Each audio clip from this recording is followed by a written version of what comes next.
Well, it would be time with all this Drake pushback with the lawsuits. And all of a sudden now people are really starting to ask the question, is Drake a PDF file?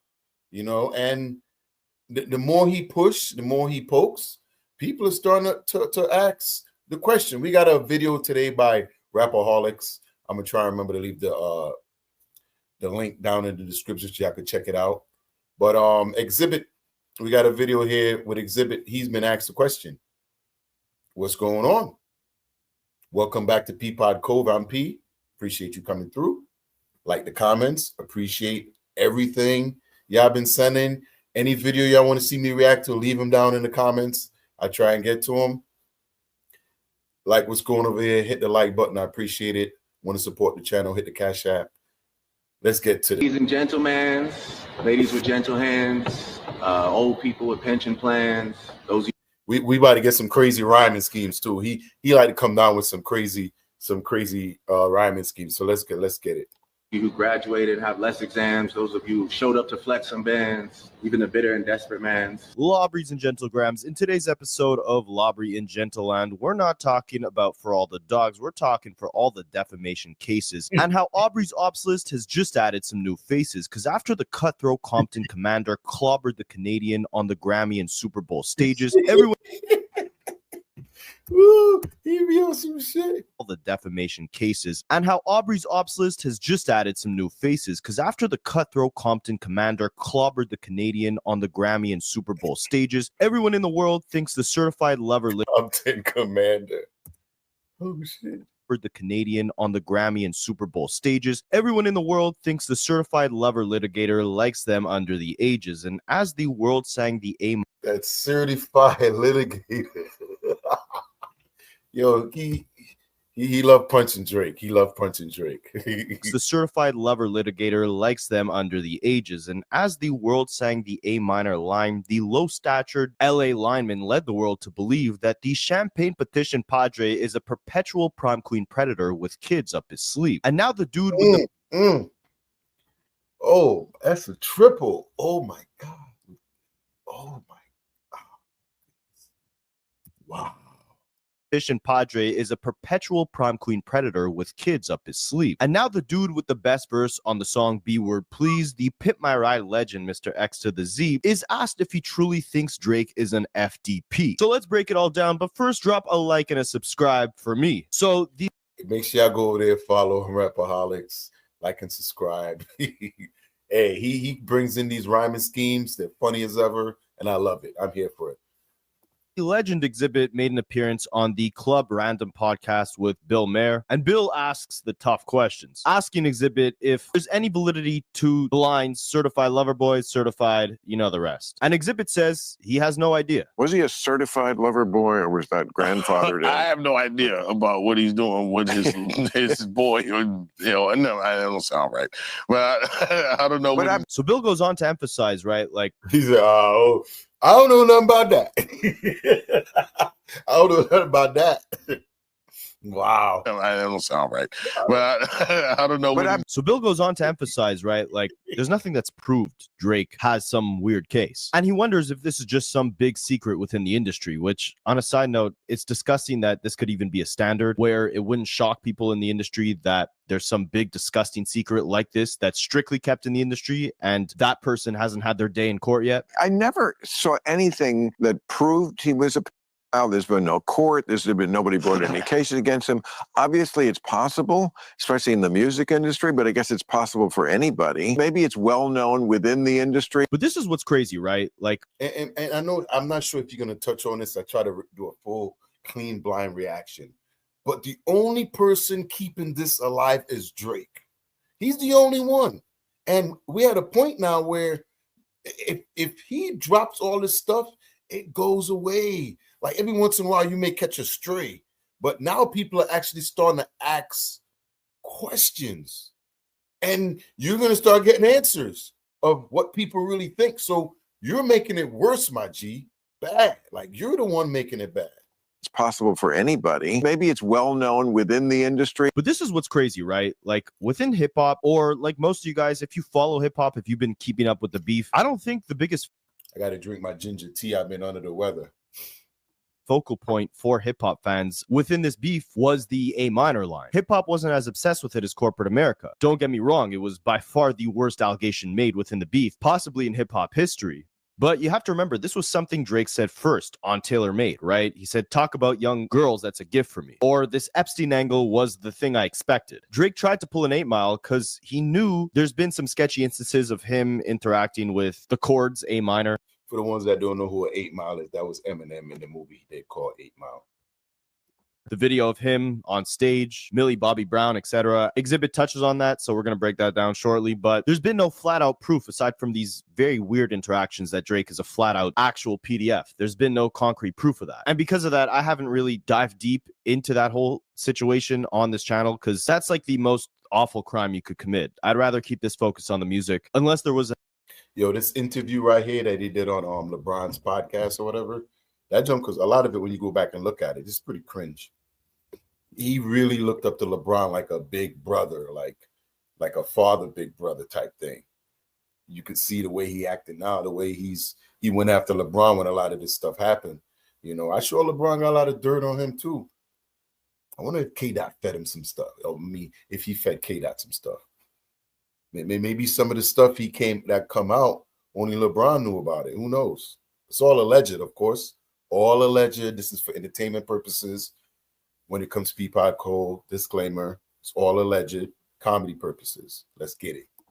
It's an actual allegation by a potential victim that was ever actually made. But I think that whole PDF thing was Kendrick just flipping an angle that was already spoken about by Drake, that has been spoken about within the industry, within people who have been keeping up with Drake's career for a while. There's been, some sketchy interactions, but obviously nothing concrete enough to actually say Drake is, this. And that's why Kendrick Rap certified Loverboy certified PDF files. He's saying it in plural. But regardless, I think within hip hop, the attacks on Not Like Us that left the greatest impact are the ones that have actually been validated, right? Drake not being of the culture that he takes so much from, not being raised the same way, not having the same values, the same upbringing, but still using the lingo, adopting the persona of an Atlanta trap artist to try to validate his, as Kendrick put it, false street cred. I think within hip hop, that whole third verse of Not Like Us, where he named all the Atlanta artists, that's one of the, you was signed to a ninja that said he was signed to that ninja.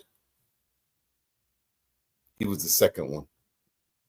Is what left the greatest impact on how hip-hop fans view Drake. But once that song hit the Grammys, once it hit corporate America, the Super Bowl stage, now you're seeing a whole different crop of people who don't necessarily keep up with hip-hop or Drake, and their number one focal point is on that A minor line within the song. And rightfully so. That's obviously the worst allegation that was made. That's obviously the reason why Drake is now suing. It's just interesting because Drake was the one who initially brought up that allegation in Taylor Made Freestyle. And I feel like before the song made its way to these massive stages within corporate America, the conversation was more so focused on, is Drake actually of the culture that he's taken so much from, or is he a colonizer, as Kendrick put it? Whereas now you have guys like Bill Maher who are presumably quite It's crazy when you talk about Drake being a colonizer. I was just watching a video today on Curtis King's show, and he had these podcasters on there from Canada, and he talked about Drake doesn't come back to Canada to do anything for the community, where the people are. He doesn't even give back to where he's from. So how could you be part of the culture? You don't even understand how to take care of home, because he's always on the road, and that's the lifestyle he wants to live. He kind of has no home base anymore. I don't even think Toronto really rep him. They only know he's from there. But do they actually hold him down? I don't think so. I think he's a lonely man wherever he goes. He comes to America, we say, yo, you're Canadian. He goes to Canada, they say, yo, you're a Yankee. You're a Yankee, get out of here. And then move off. You're a Yankee. So I know what that feels like. When I go back to my country in Trinidad and Tobago, they look at me different. But when I'm here, they look at me different too. For the people that don't know, but the ones that do, yeah. Attached from hip hop, and the conversation has shifted from, is Drake really from this culture to is Drake really a PDF? And then Xzibit touches on where this allegation even stemmed from. Basically, like I said, a couple weird acts that I'd rather you judge me as being part of the culture than the other stuff. Well, what? That's got to be two of the worst choices. Damn, that's the two choices you gave me. You either in the culture or you're a her. God damn. You taking my black card? oh, I'm in jail? Aren't necessarily 100% conclusive of Drake 100% being a PDF, just things that definitely seemed a little. That Drake walking down the stairs? That's some Aubrey shit. Allegation right even stemmed. That's some Aubrey shit. Look at this. From basically, like I said, a couple weird acts that aren't necessarily 100% conclusive of Drake 100% being a PDF, just things that definitely swinging like that. Come on, Drizzy. Come on. Necessarily 100% conclusive of Drake 100% being a PDF, just things that definitely seemed a little. I saw the Jewish in him, right? I saw it too. A little strange. There's a clip of like him talking to a 14-year-old girl on the stage, and that was suspect. You hear what he's saying? Okay, yeah, you hear what he's saying. What is it? She was 17, I think. Just a disclaimer. I don't remember what it is. I just know that's where that comes from. And then he was talking to basically what he's saying is a lot of information out there that we can all tie things back to and say, hey, this is a possibility. We've seen enough information that's just out there, free of charge. We didn't have to go digging. It's there right in your face. And when everybody sees like, but you kind of like just brush by it because it's not really digging your brain. It scratched a little bit, but like, ooh, that doesn't, you know, he bamboozled all of us. It must have been something. I don't think it was, what are your opinions on the Donbass? No, I just don't. It was something that made you. He goes back to Ukraine. I don't think it was, what are your opinions on the Donbass? No, I just don't. It was something that made your eyebrow raise. Okay. And then he was talking to the Millie Bobby Brown girl about relationships. I do want to clarify. She was team. Though the video X is talking about the girl on stage, she wasn't 14, she was 17. Doesn't make it any better. Definitely a weird moment, but again, this is why on Taylor Made Freestyle, Drake said, talk about young girls, that's a gift for me. People who were, already following Drake knew about these weird instances. That was one of those lyrics from the beef that did not age very well because he forgot who he was battling. Like, K-Dot fans are rootless when it comes to dissecting. The K-Dot's fan went into Drake's lyrics and they dissected it. We listened to it. They dug it. Like everything in this beef got dissected word for word. What the triple entendre was it like we heard this was the beef that like everybody had a fine-tuned comb, a little magnifying glass the whole time. So any song you dropped, especially the reactors like us, we listened to it and we dissected it. So no bars gets hidden, bro.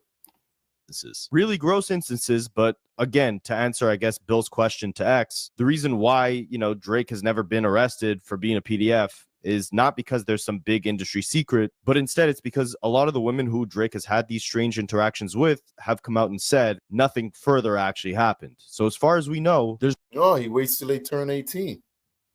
There's no validity to it at this point. I don't know. This whole conversation is very disturbing to me. So you guys let me know what you think in the comments. But anyways, that's not alleged.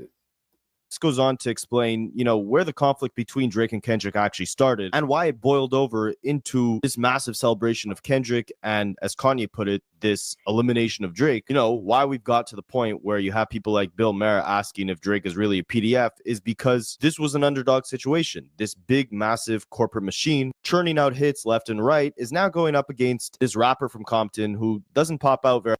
How many albums Drake got? What is it, 11 albums or something like that? 12? That's a lot of albums, man. That's a lot of albums, bro.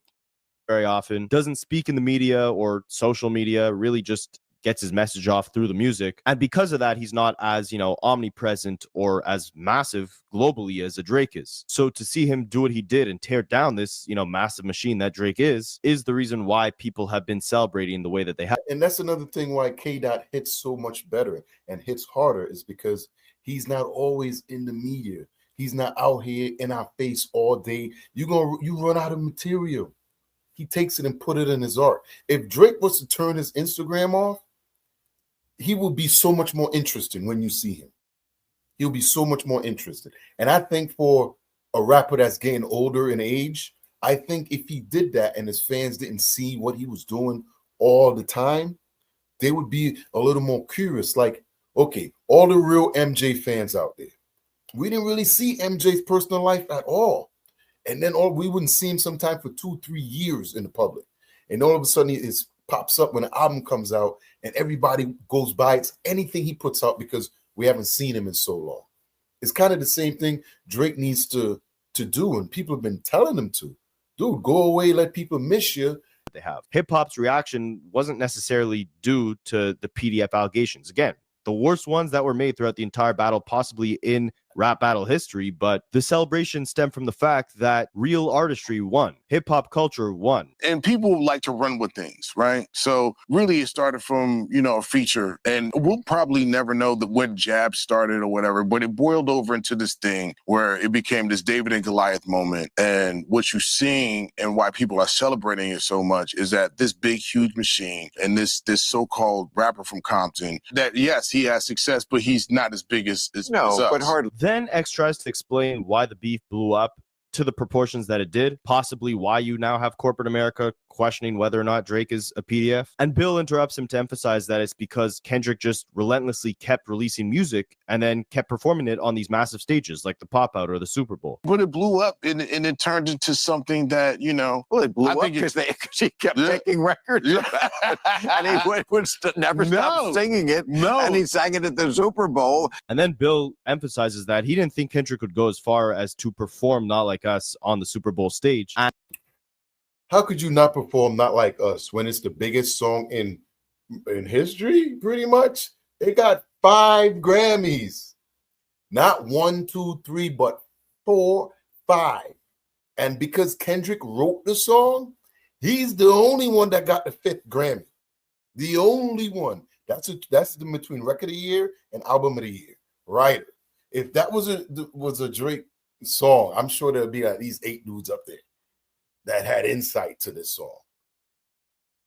Hey, that Drizzy fan, don't come for me. I know y'all like to come with the mean. I mean, I like the comments. Y'all can come with it, but y'all be hating on the video just because I said something about just calling him out for stuff he been doing.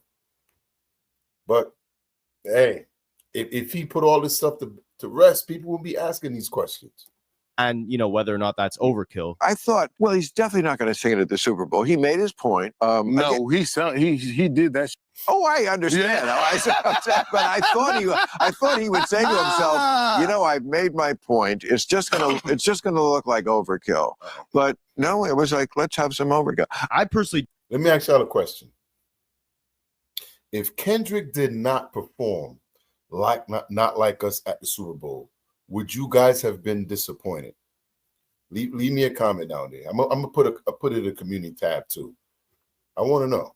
You don't think it's overkill at all, and you guys could say I'm biased, but if the roles were reversed and Drake had his way, he'd be doing the exact same thing, if not more, than what Kendrick is doing right now. Don't forget all the allegations Drake. That's facts, because he did it to Meeks. He did it to Meek Mills when he was on the road. He had things set up with slideshows of. So you're a hater, man. Made against Kendrick, bringing his family into this first. That's why Euphoria was so great to me, because it was almost like Kendrick time traveled and then came back to make that record. Bars like, I make music that electrifies them, you make music that pacifies them like a... Why is he always throwing up gun bars? Like throwing up these signs and everything, like he a thug or something. I just picked up on that just now.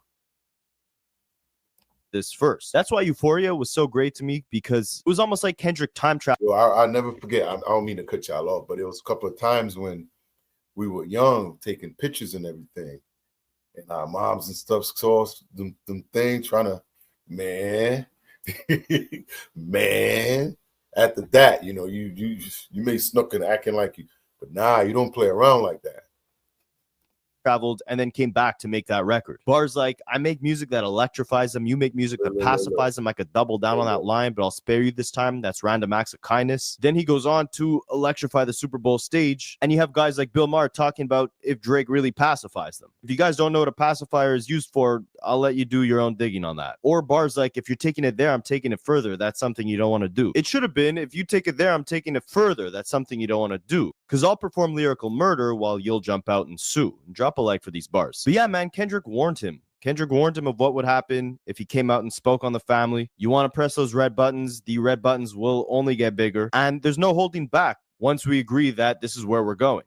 Yo, and another thing, I don't mean to cut in, but I think one of the reasons why Drake hasn't really responded or anything to Kendrick, because Kendrick said it not like us.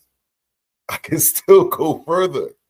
He said it and not like us. I think Kendrick has way more stuff and Drake knows what he has, you know, and I think that Super Bowl dead stare that he gave him into the camera,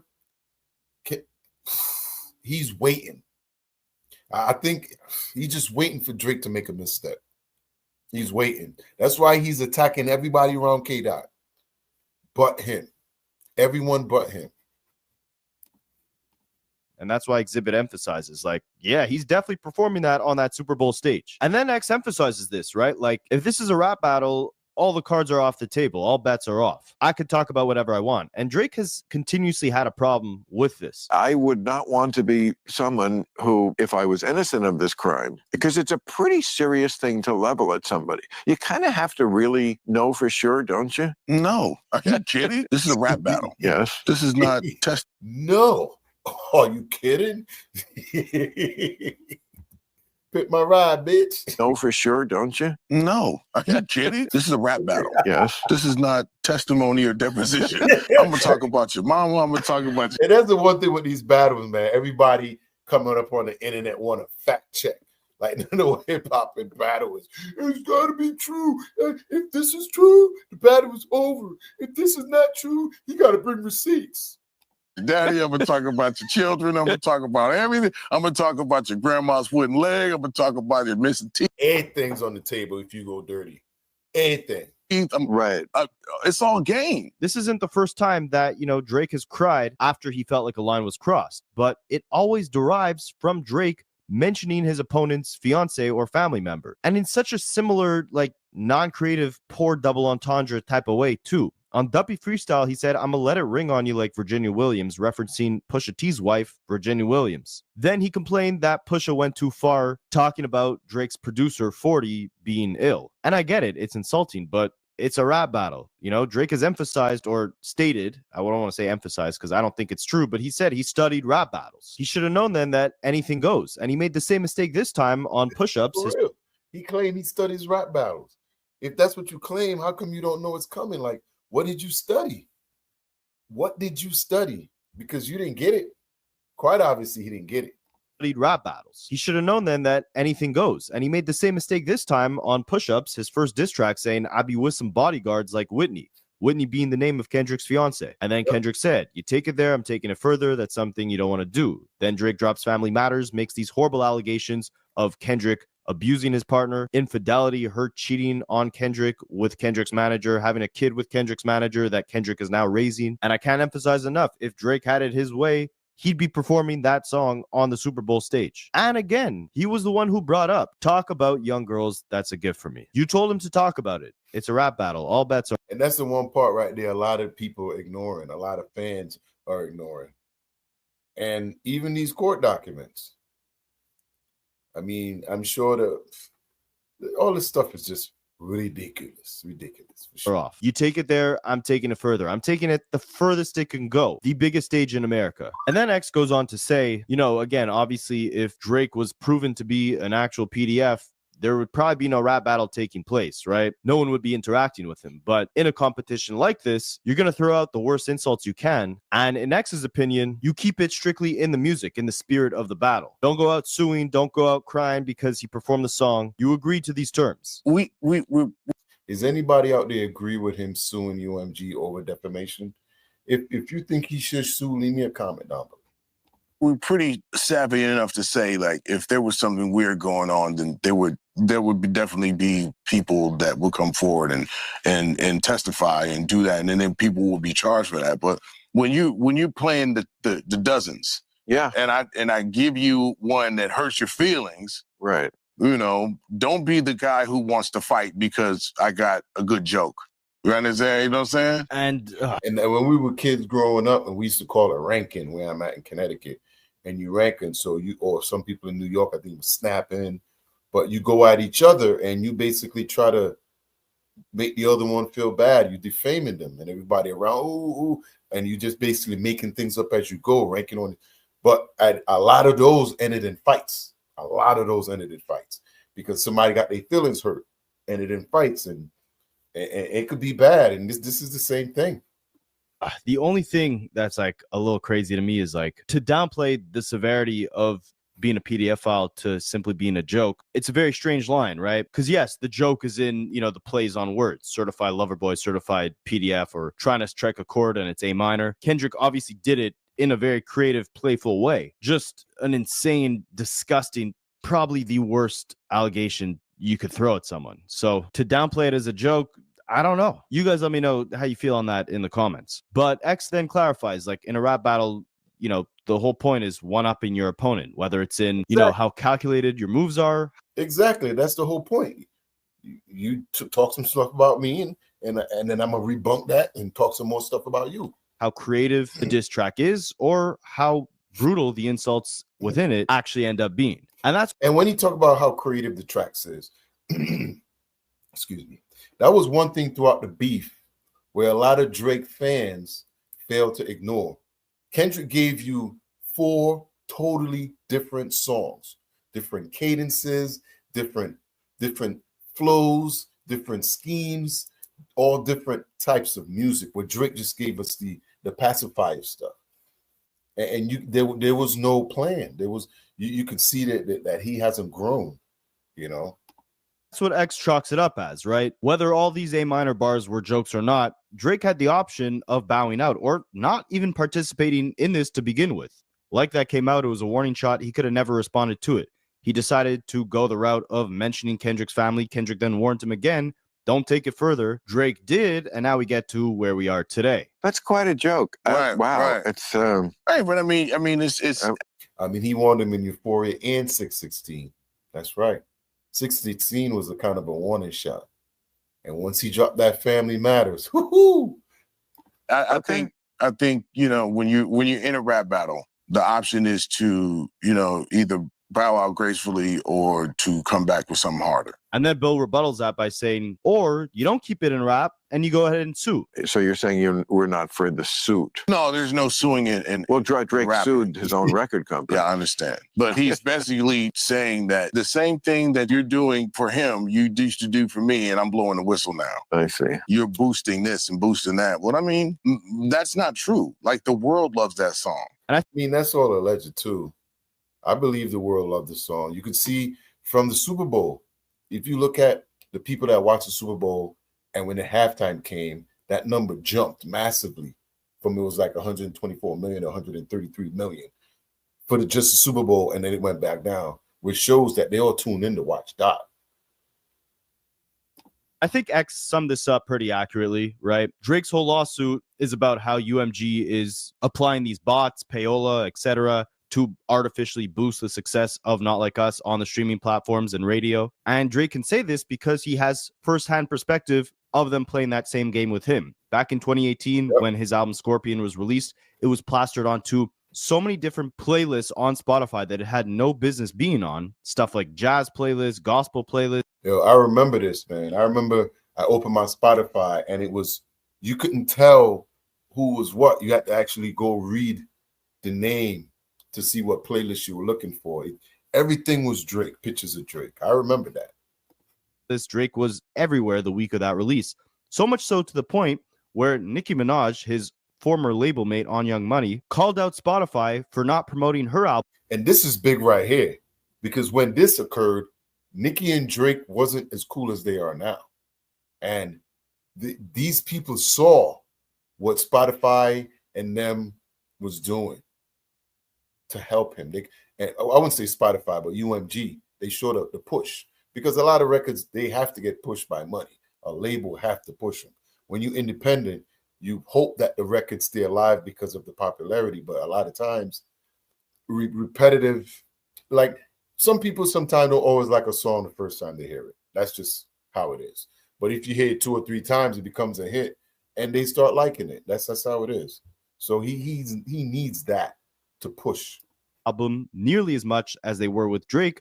And I believe Spotify actually had to refund some of their users because of how upset their users were for seeing Drake's face plastered all over all their playlists, even when they didn't want to listen to him or were listening to genres completely outside of the music Drake makes. Drake having that firsthand experience is why he's able to now turn the tables around and be like, look, UMG, the same game you played with me, you played with Kendrick, and now I'm blowing this whistle. I'm snitching on the whole industry, taking it all down. And that's why Drake tries to frame this as him kind of saving the industry, right? His whole angle in this whole thing to try to make, justify the lawsuit, make himself look better, is the fact that there's some crookedness going on within the industry. People are paying for streams to artificially boost how their numbers look, how their success really is. It's not fair to the smaller players in the industry, right? Because, and this is a valid point, if you're a smaller artist, right, you don't have that big budget from a major record label to go and buy all these fake streams. If you don't have those fake streams, let's say, your streams don't look as large as these major artists, labels are less incentivized to then invest in you because your numbers aren't all the way there. However, where this is completely wrong and why this lawsuit isn't actually saving the music industry is because, again, these are the same tricks Drake has used with Spotify. So all UMG has to do is say, look, Drake, we've used this same exact playbook. He basically wants people to take his side and be like, oh, I'm doing this to help upcoming artists. No, bro, you're doing it for yourself, bro. We know you're doing it for yourself. If we actually did bought Kendrick streams, we've most definitely bought yours in the past. And because of the fact that UMG has probably been doing this for so long, they probably have their fair share of reasons to justify it. And the main problem with the lawsuit is the fact that essentially you're setting the precedent that now artists can face legal consequences for their lyrics, which is awful in the grand scheme of things because it limits creative freedom and creative expression. This is not saving the industry, it's suppressing it. Drake didn't just sue for UMG promoting Not Like Us in, unethical ways. He's suing them for even publishing the song to begin with because of the quote unquote defamatory content within it. And that's where the problem lies for me. And I'm sure most of you guys, right? It basically compromises the Why does the guy behind Drake have to have his shirt off? I mean, come on, really? But he got his on? What's going on there? What's going on? Song to begin with because of the quote unquote defamatory content within it. And that's where the problem lies for me. And I'm sure most of you guys, right? It basically compromises the essence of a rap battle and creative expression to begin with. And X makes a good point in that the success of Not Like Us wasn't from the, let's say it was even 30 million streams, right? That were fake, that were botted from UMG. That's not where the success of Not Like Us lies. It lies in the fact that people genuinely loved the song. I'm from Canada. None of my boys have ever seen a bigger Drake hater just because of the fact that, no Canadian generally criticizes Drake. But even when we're out at bars, at clubs, or whatever the case is, and you hear Not Like Us come on, Drake glazer, Drake hater, whatever you are, you're still vibing to that song, no matter what. Yo, that song resonate with everyone. America to the West Indies. I went back to Tobago, and my brother has Not Like Us as his ringtone on his phone. It's over in Saudi Arabia. It's in everywhere. Taiwan, South Korea. I'm sure it's probably North Korea too. I'm sure Kim Jong-un is probably crip walking to that.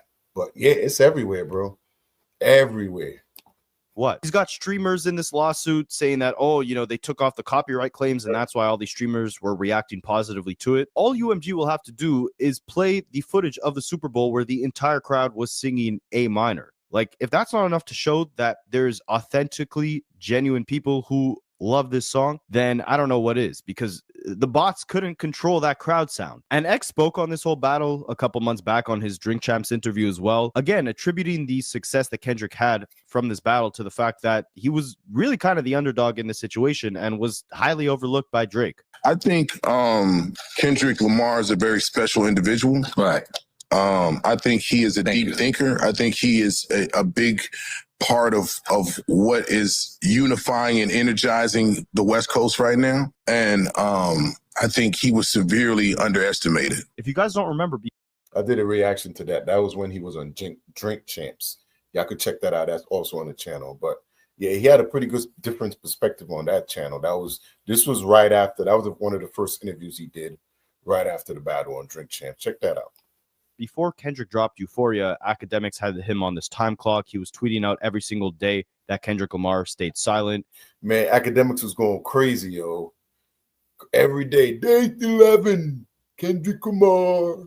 Drake had released multiple diss tracks beforehand saying that, Kendrick was cooped up in his apartment, didn't know what to drop. He was doing quintuple entendres, like tripping out, didn't know what the hell to write about. I think it was on the leaked version of Push-Ups where he rapped, you had this stuff for 4 years. Drop that stuff or shut your mouth. All the OV hoes were on Instagram saying, use me as a they have nothing to drop button. They were waiting on Kendrick. Like, Drake's Family Matters is him literally saying, drop, drop, drop, drop. I said it from the beginning. Like, if you guys have been keeping up with the channel from the very first video I ever put out on this beef, you could go check it out. It was released almost 12 months ago at this point, March of 2024. I said Drake has everything to lose and nothing to gain from this battle. He'd be smart to completely ignore all the shots Kendrick was sending on like that. And X emphasizes this. Like, Drake was talking crazy before Kendrick Lamar ever released an official diss track. When you look at the parable of David and Goliath and you see somebody who's very, dismissive or very arrogant, because Drake wasn't talking the way he's talking now at the beginning, but when Kendrick wasn't saying nothing, it was very funny. It was very poking holes, and he did the Tupac thing. Drop and get me.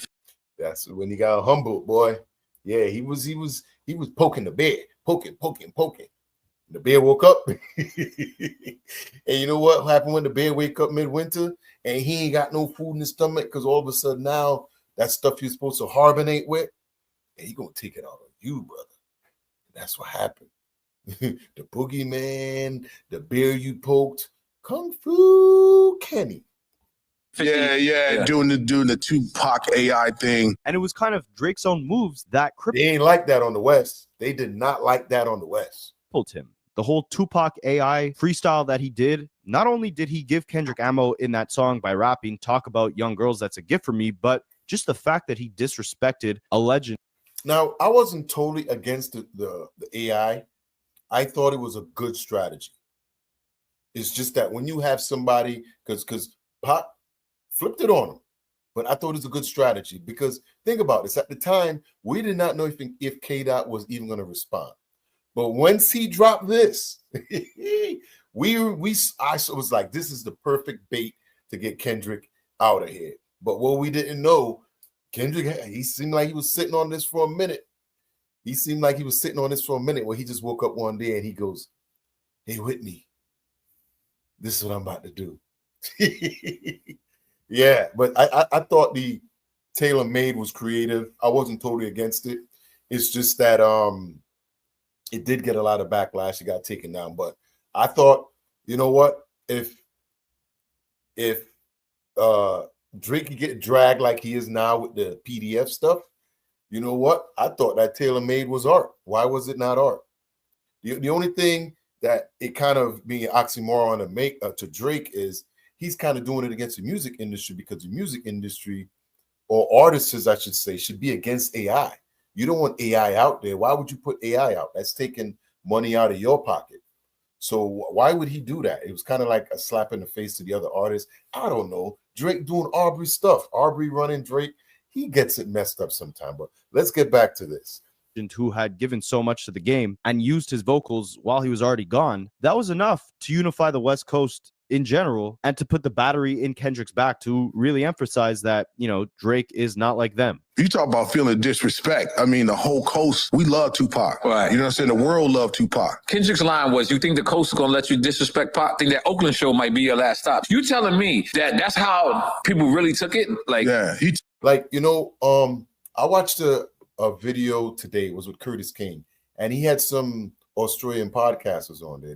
I guess they work with artists too out in Toronto, and they talked about that because he asked them, he said, was there any time in the battle that Kendrick said anything that basically dissed Toronto or made Toronto feel like, oh, we don't like the West Coast or we don't like Kendrick? And they was like, no, there was nothing in there. But the stuff Drake was putting in there, instead of him going after K-Dot, he's going after a city or a place. And now the whole place turns against you and you wonder why. It's just you not being smart and not being creative enough to say, hey, these are things I shouldn't mention because the city will get upset. And that was the difference. When Kendrick talked about things in Canada, It was good things. I went to New Home King to eat. That means telling you they got good food over there. You know what I'm saying? He bigged up the city anytime. He never once tried to flip it and make it into something negative. And this is where we all know he failed when it came to culture. This is where you could say he culturally wasn't connected. And not being culturally connected is where a lot of the missteps came when it came to this battle with Kendrick. Because you could see, look at Xzibit here, how angry and irritated he looks when he says, you know, he used Tupac, AI. Tupac's one of our legends. He didn't like that. Drake is not like them. You talk about feeling disrespect. I mean, the whole coast, we love Tupac. Right. You know what I'm saying? The world loved Tupac. Kendrick's line was, you think the coast is going to let you disrespect Pac? Think that Oakland show might be your last stop. You telling me that that's how people really took it? Like, yeah, he took some liberties with that. Look, dude, I got no dog in this fight. Yeah, no, I know. But the West Coast is where I'm at, and that's what's up. You know what I'm saying? Right. And so Kendrick is definitely ruling the pack. You know what I'm saying? And he's setting the tone. And aside from that, Xzibit chalks it up to the same thing I was saying, right? Drake should have ignored like that, dropped a hit for the women, and just kept it pushing. Because look at where we're at now, right? Drake is dropping R&B albums, and any criticism... Yo, honestly, look back at it. I'm talking to Drake fans. If Drake never responded, we wouldn't be here. Kendrick may never had the Super Bowl. Do y'all think it was a wise idea to go into that beef now? Because some of y'all still think Drake won this beef. However, he's in court suing. If you won, why would you be suing? If he never gotten this beef, his Australian tour would have got sold out. Or who knows? He probably wouldn't have went to Australia anyway, because that was just him running from Not Like Us. Right? That's kind of why he went to Australia, when he should have went back to Toronto or his hometown and throw a concert for the city. Bring your city together. But nah, you ain't culturally collected to nothing. You were colonized. I didn't say it. K-Drop put it in my head. He gets for that project, his fans are just saying, oh, you wouldn't understand the songs because, you know, there's some sexy songs that are for the women. His biggest hit right now, Nokia, off that album, is a song for the women. He's making his comeback by essentially pivoting away from hip-hop, distracting hip-hop. And it's dying, by the way. It's literally falling off the charts. Pop fans from the, you know, brutal L that he took, the stain to his reputation. And me recording this, it was 6 last week. Now it dropped to 11. And Give Me a Hug fell from, what was it, 9 or 10 to like 73.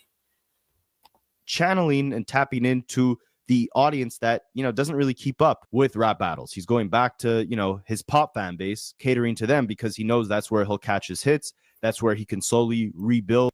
That's where K-Dot told him to go. We don't like Drake when he act tough. We don't like that rapping stuff. And possibly eventually get back in the good graces of everyone. And to think, right, like if Drake is able to make a comeback, you know, by releasing these songs for the women at this point, after the loss that he took, imagine if he just never responded, never engaged in this beef, and just went about his business, continuing dropping, you know, these sexy, sleepy love songs for the women without Not Like Us. Those were some sexy, sleepy love songs. Anybody feeling the Drake Party album? Let me know how y'all feel about that. Ever releasing. We'd be right where we are today, except Drake would not have this massive stain on him. He wouldn't have corporate America questioning if he's a PDF. He had everything to lose and nothing to gain, and he extremely overlooked the type of opponent that Kendrick Lamar is. What we're seeing now is the repercussions of stepping on somebody that you shouldn't have stepped to. wow. You know what I'm saying? He ain't respect Dot. He thought he was messing with a little boy.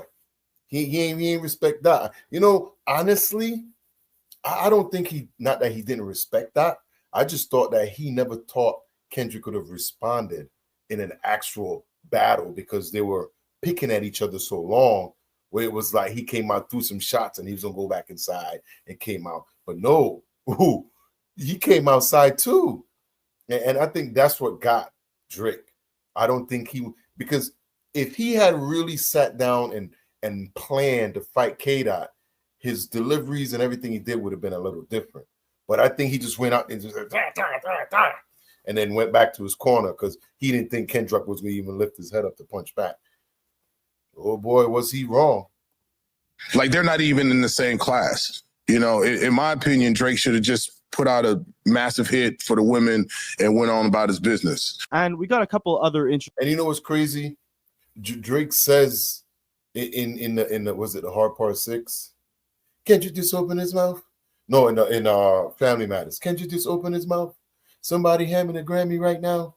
And then in the Hard Part 6, he goes, the Pulitzer Prize winners spiraling. And that's the same way that he started was it 616? No, it was actually Euphoria when he talked about the actor, the once actor is spiraling. He kind of reverbed the same damn thing Kendrick said. But Kendrick, that was to me his best line. Kendrick just opened his mouth. Somebody hand him a Grammy right now. He knew who he was messing with. The Pulitzer Prize winner. He knows he's got a Pulitzer Prize for writing. He's making fun of it, but that's what K-Dot do. He said, bring the double, triples, and he said, you're going to bring it so much that we're going to have to sit down and decode it. He knew what was coming because they've worked together. He knows how bad Kendrick Penn is, and he's a little jealous. So he poke at it. But that's not something to poke at because Kendrick brought it to life.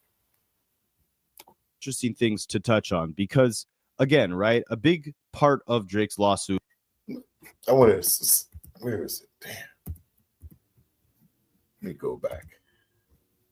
Other interesting things to touch on because, again, right, a big. Right there. I want to pick at something real quick.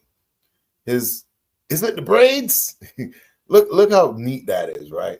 Now, I might be stretching, but I heard somewhere that was like a man unit that he used to buy and they put it on. That's how it looks so neat and tight.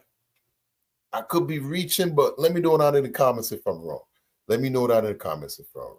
But they got units now that come in braids and you just pull it on, and just like the women have the wigs, they got the ones for men too.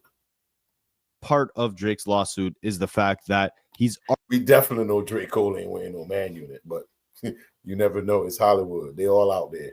Artificially boosting the numbers of, Kendrick artificially boosted the numbers of Not Like Us by having UMG plug in all these bots on Spotify, create all these fake numbers to make the success of the song look like it was much bigger than it is. Drake actually used a very similar approach with his new album with Party Next Door. And this Twitter account by the name of The Brett Way put this in a bit more detail, writing a whole thread saying there's this brand new marketing channel that is getting smart brands millions of views for 1/10 the cost of Facebook ads, influencers, and TikTok. Drake's selling streams. He's marketing. He's basically doing what we believe, what I believe, allegedly, of course.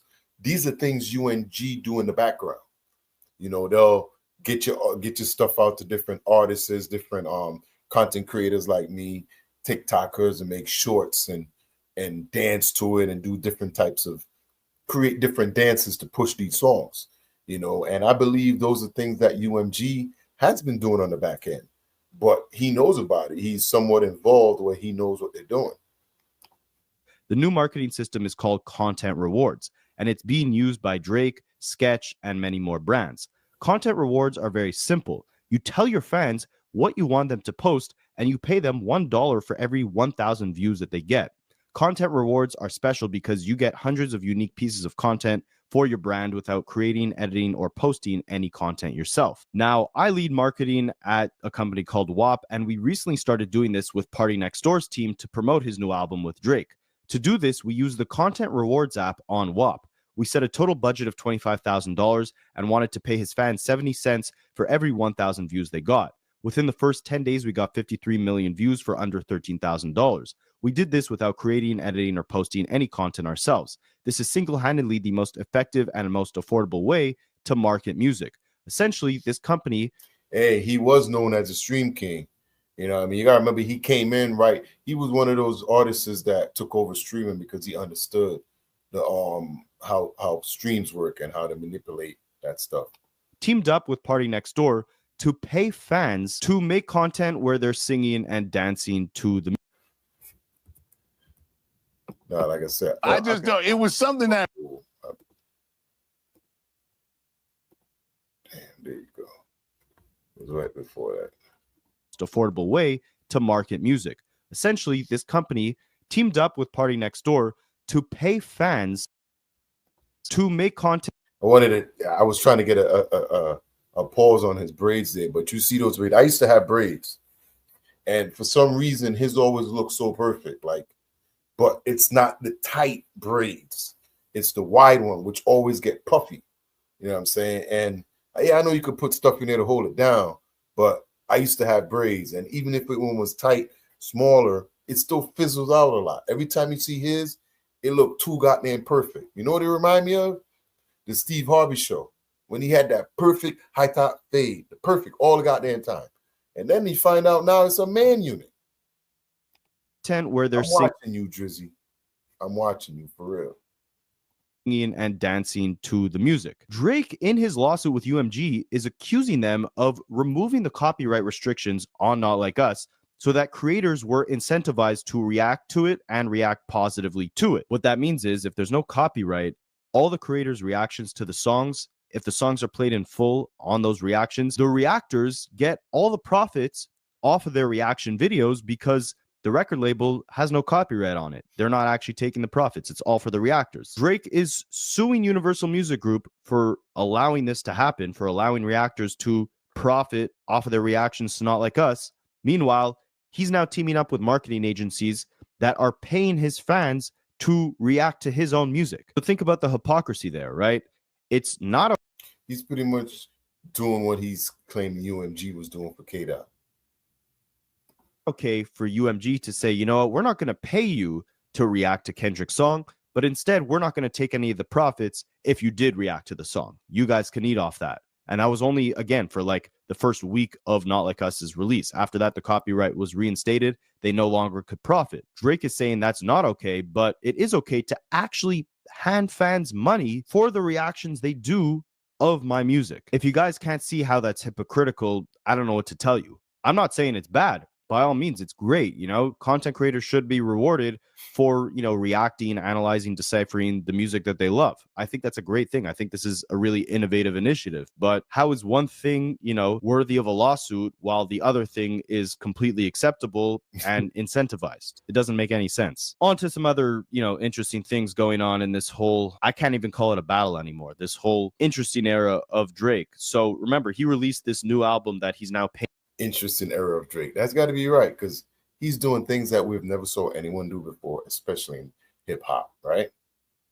Fans to react to on TikTok and all that. That album only came out around 3 weeks ago, and in its third week, Kendrick is actually predicted to outsell it on the charts with GNX, which was released, I believe, 16 weeks ago. GNX is expected to sell 92,000 copies, and that's up to date of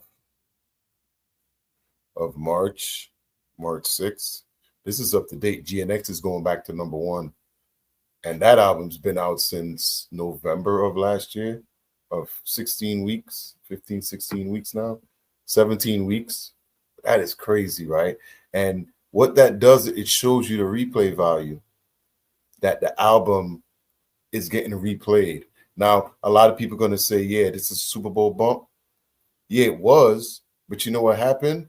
The 2 million, the how many million fans he gained stuck around and they keep listening over and over again. That's all that means. Go back to #1 in its 16th week, while Some Sexy Sleepy Songs is only projected to sell 88,000 copies in its third week and land at #2, right below Kendrick. Again, people are just gravitating towards different music at this point. You could say Not Like Us was a botted situation, but what are you going to say about this? It's not just Not Like Us. Kendrick's. So is GNX being botted too? Is that what you're saying? GNX is being botted? Whole album in its 16th week, which doesn't have Not Like Us on it, is outstreaming. You're the first one to say that, Rapaholics. Not Like Us, none of those songs out of the rap battle is on GNX. Not one. And after the Super Bowl, 2 of them appeared back in the top. Euphoria and Not Like Us. Not Like Us been on the charts for, goddamn, 10, 11 months now. It just fell off for #1, I think, last week. It's got to be in the top. It's still in the top 5. That's replayability. And that song stands on its own. It's not even on the album. Now, he could have been petty and threw it on an album. But at this point, I think he should just drop the unreleased diss track and just put out a Drake diss album. Drake's album that just came out. It shows you there's a massive shift happening here, and Kendrick has a spotlight on him he's never had, and really might dethrone Drake in terms of who is the most commercially successful artist or rapper for the next, 4, 5, even 10 years, as long as they continue rapping. Their commercial success is kind of intersected, and Kendrick really might lap Drake at this point. Even more emphasis on that, Kendrick actually became the first rapper of the year to earn over 3 billion streams on Spotify in 2025. I think this might be the first time in their careers that Kendrick is actually outstreaming Drake. Aside from 2017 when he released Damn, which ended up outselling Drake's More Life, this is the first year where we're seeing Drake actually release a project and is still not getting as many streams as Kendrick is, who has not released a project in 2025. But all right, guys, I know this is a long video, so I'm gonna end it there. But yeah, I need to go over there and give him a follow. Hey, the fact that a lot of people are now finding Kendrick Lamar after the Super Bowl, massive amount of people started following. He's getting I forgot how many millions new followers, subscribers a day on Spotify. And with 16 weeks and this album is back to #1, that tells me that the replay value is insane. That tells me that people are coming back. That tells me that the people that came in to listen to his stuff for the first time are still there listening. And they're going back and hitting the old catalog too. But the replay value is insane. They're playing this stuff. And the fact that he's gaining these followers now, excuse me, as he's getting older, is even greater, because when you can gain fans as you get older like this, usually artists will come out, they become huge, right? They gain a fan base. And as they get older, that fan base moves with them, right? And when the fan base moves with them, they still have the fan base. But they don't really gain a lot of fans as along the way. You either like Nas, you like Jay-Z. You may like them both, but one a little more than the other. Y'all know what I mean.